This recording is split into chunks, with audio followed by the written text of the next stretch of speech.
Welcome to the Sleep to Dream Analytics Explainer video, where better sleep starts with better understanding. Schizophrenia, it's just one of the most devastating neuropsychiatric illnesses out there. But what if I told you that a huge clue to understanding it might be hiding in something we all do every single night? Check out this quote. It really gets to the heart of it. In many ways, the normal dream experience is similar to psychosis. And wow, when you really stop and think about that, it kind of makes sense, right? The bizarre logic, the hallucinations, those fleeting delusions. That's basically a description of dreaming for a lot of us. So that's what brings us to the big question we're going to tackle in this explainer. Is it possible? Could the real key to this devastating illness be hidden away in our sleep? Okay, before we dive into the sleep connection, we've got to be on the same page about the illness itself. So let's start there. Section 1. Schizophrenia, the shattered mind. First off, a really common misconception. The word schizophrenia, it doesn't mean split personality. Not at all. The guy who coined it, Eugen Bleuler, was actually talking about the splitting or disintegration of normal thought processes. And that breakdown in thinking, is really the core of the whole disorder.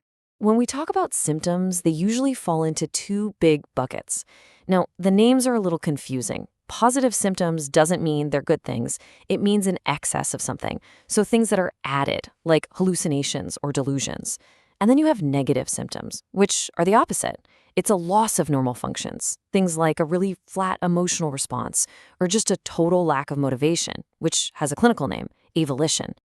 Okay, so we've got a baseline for the illness now. Let's circle back to that main question. It's time to get into the really fascinating part, the sleep signature of schizophrenia. So you might be wondering, how on earth do scientists actually study this connection? Well, they get objective data from something called polysomnography, or PSG for short. It's basically a fancy term for an overnight sleep study where they hook you up to machines that measure everything: brain waves, eye movements, muscle activity. It gives them a really detailed map of what's actually going on when someone's asleep.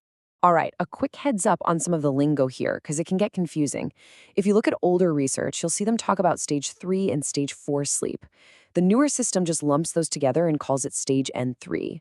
The important thing for you to know is that they're both talking about the exact same thing, that super deep, slow wave sleep. And this is where it gets really interesting. This brings us to one of the single most consistent, most reliable findings in all of schizophrenia research. Patients have a major deficit in that deep, restorative, slow-wave sleep we just talked about, that N3 stage, especially when you compare them to healthy controls. But it's not just about the lack of deep sleep. There are other key problems. First up is just plain poor sleep efficiency. What does that mean? It means they often get less total sleep overall, and they can have a really, really tough time just falling asleep to begin with. Second, their sleep is super fragmented. So it's not only about getting less sleep. The sleep they do manage to get is constantly being broken up. They're waking up again and again all through the night. And third, some patients have what's called a short REM latency. Basically, they jump into their first dream stage, REM sleep, way too quickly. And when that happens, it can throw the whole architecture of their sleep cycle completely out of whack. So, the big picture is clear. Sleep is seriously disrupted in schizophrenia. But this is where the story gets even more complicated, because now we have to talk about treatment. Which brings us to Section 3, treatment's double-edged sword. Okay, so the main way we treat schizophrenia is with antipsychotic meds, and there are basically two main types. You've got the older first-generation drugs. They work a certain way in the brain and are pretty well known for causing physical side effects, like tremors. Then there are the newer second-generation drugs. They work differently, and they're more often tied to metabolic issues, with significant weight gain being a big one. And here's the really cruel irony, the double-edged sword part. The very medications that are supposed to help manage the psychosis can actually cause a whole new batch of sleep problems.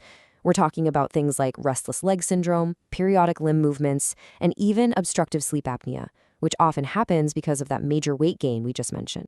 And you can imagine these side effects can be so awful that just getting patients to stick with the treatment is a huge battle. Get this. For some of the newer drugs, the numbers are just staggering. Something like 90% of patients stop taking their medication within 1 year. 90%.